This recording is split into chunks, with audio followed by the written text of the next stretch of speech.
बहुत बहुत स्वागत है आप सभी का एक बार फिर से गैलेक्सी क्लासेस के इस ऑनलाइन प्लेटफॉर्म पर, जहां हम सभी बहुत अच्छे से बहुत जोरों शोरों से सीटेट दिसंबर 2022 की तैयारी कर रहे थे और लगभग चीज़ों को हमने पढ़ा दिया है। अब जो 2-4-10 वीडियोस 2-4-10 क्लासेस बची हैं उसको भी हम जल्दी से ख़त्म कर लेते हैं, ताकि जो हम लोगों ने एक प्रॉमिस किया था कि परिश्रम और सफलता के नाम से आपको कंप्लीट साइकोलॉजी पैकेज बहुत कम समयों में दिया जाएगा, उसको हम लोग पूरा कर सकें। आज की इस क्लास में हम बात करेंगे सामाजिक विकास के बारे में कि जैसे शैशवावस्था बाल्या किशोरा में बालक के अंदर सामाजिकता कैसे आती है। सामाजिक विकास कहने का मतलब क्या है सर? सामाजिक विकास कहने का हमारा सीधा सीधा एक केवल मतलब है कि सामाजिक विकास में बालक सामाजिक नियमों को, सामाजिक रीति रिवाजों को किस प्रकार से पहचानता है या लोगों से जुड़ने का प्रयास किस प्रकार से करता है। ठीक है, जैसे पहले वो अपने परिवार के लोगों से जुड़ता है, फिर अपने पड़ोस के लोगों से जुड़ता है, विद्यालय में जुड़ता है, मित्रों से जुड़ता है, फिर एक बड़े समाज में जुड़ने का प्रयास करता है। अर्थात सामाजिकरण का मतलब ये होता है जब बालक के अंदर समायोजन शब्द जुड़ जाता है, जब बालक के अंदर तालमेल बिठाने का शब्द जुड़ने लगता है, तो उसी को हम क्या कहते हैं? सामाजिक समायोजन या सामाजिक विकास कहते हैं। देखिए, सबसे पहला है सामाजिक विकास का मतलब क्या है। सामाजिक विकास या सामाजिकरण मानव वृद्धि और विकास की संपूर्ण प्रक्रियाओं में महत्वपूर्ण स्थान रखता है, क्योंकि आपको पता है कि बालक में शारीरिक विकास होता है, मानसिक विकास होता है, तीसरा पक्ष है सामाजिक और चौथा है संवेगात्मक और फिर क्या है? नैतिक। ये बात आपको पता होगी, बहुत बार मैं आपको बताया हूं। सामाजिक विकास और सामाजिकरण की प्रक्रिया व्यक्ति के विभिन्न सामाजिक गुणों और विशेषताओं को सीखने तथा अर्जित करने में सहायता करती है। कहने का मतलब समाज में रहकर किन किन गुणों को हम प्रदर्शित करते हैं, किन किन गुणों को दूसरों से सीखते हैं, किस प्रकार से हमारा स्वभाव या हमारा गुण या हमारा व्यवहार प्रभावित होता है, इसी को हम क्या कहते हैं? सामाजिकरण कहते हैं। सामाजिकरण के आगे हम जब बढ़ें तो बाल विकास की विभिन्न अवस्थाओं में सामाजिकरण को हम देखेंगे। शैशवावस्था में क्या होता है, बाल्या में क्या होता है और किशोरावस्था में किस प्रकार से बालक समाज से जुड़ने का प्रयास करता है। ठीक है, तो अब हम पढ़ने चल रहे हैं शैशवावस्था में सामाजिक विकास।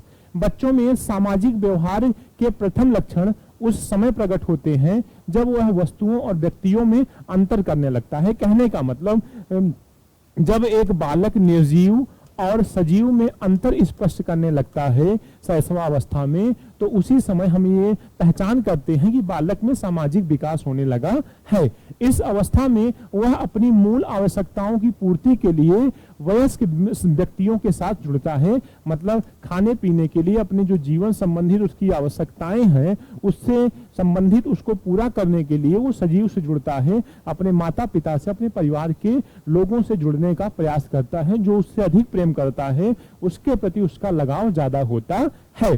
ठीक है, निर्जीव और सजीव में अंतर करने लगता है। सबसे पहली जो सामाजिकता होती है यहां से चालू होती है। एक प्रश्न आता है, जन्म के समय जो बालक है सबसे पहले अपनी मां को पहचानता है। फिर देखिए क्या लिखा हुआ है, सामाजिक विकास का कालक्रम एवं संबंधित विशेषताएं। मतलब विभिन्न विभिन्न समयों में कौन कौन सी विशेषताएं हैं वो मैंने आपके सामने लिखा है। इसे हमें पढ़ाने की आवश्यकता नहीं है, आप इससे खुद से भी पढ़ सकते हैं। देखो, तीसरे माह में वह अपनी माता को पहचानता है। पहचानता तो जन्म से ही है, जुड़ा रहता है, लेकिन उनसे अलग होने पर दुखी होने के भाव, जो पीड़ा का, जो आप कह सकते हैं दुख का जो संवेग है, दुख का जो भाव है, वो तीसरे माह से प्रकट करने लगता है। इस प्रकार से कई विशेषताएं आपके सामने दी हुई हैं। यू कैन टेक स्क्रीनशॉट, आप स्क्रीनशॉट ले सकते हैं और इसे घर पे बैठ करके पढ़ सकते हैं।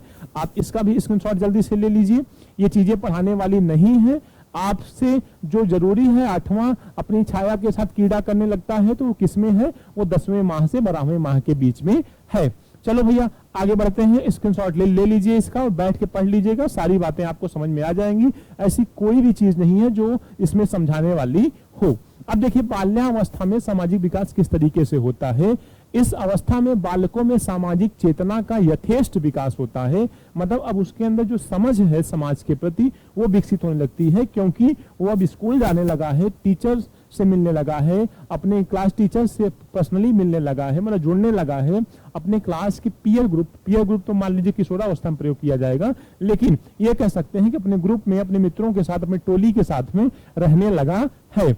उनकी सामाजिक दुनिया बड़ी विस्तृत हो जाती है। दूसरों के साथ समायोजन, मतलब दूसरों के साथ समायोजन का मतलब होता है मिलजुल कर रहने की प्रवृत्ति उनके अंदर आने लगती है। सामाजिक गुण भी पनपने लगते हैं। इस शब्द को ध्यान रखिएगा, विकसित नहीं होते बल्कि पनपने लगते हैं। सामाजिक गुण नाम का बीज था वो शैशवावस्था में था।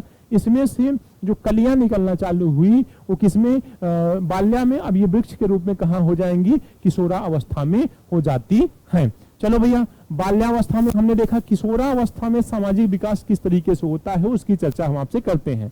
इस आयु में अधिकतम किशोर किशोरियां अपने वय समूह पीयर ग्रुप, बहुत बड़ा शब्द है, सीटेट में हर बार यहां से प्रश्न पूछा जा रहा है पीयर ग्रुप से, इसलिए इसको ध्यान से समझिए।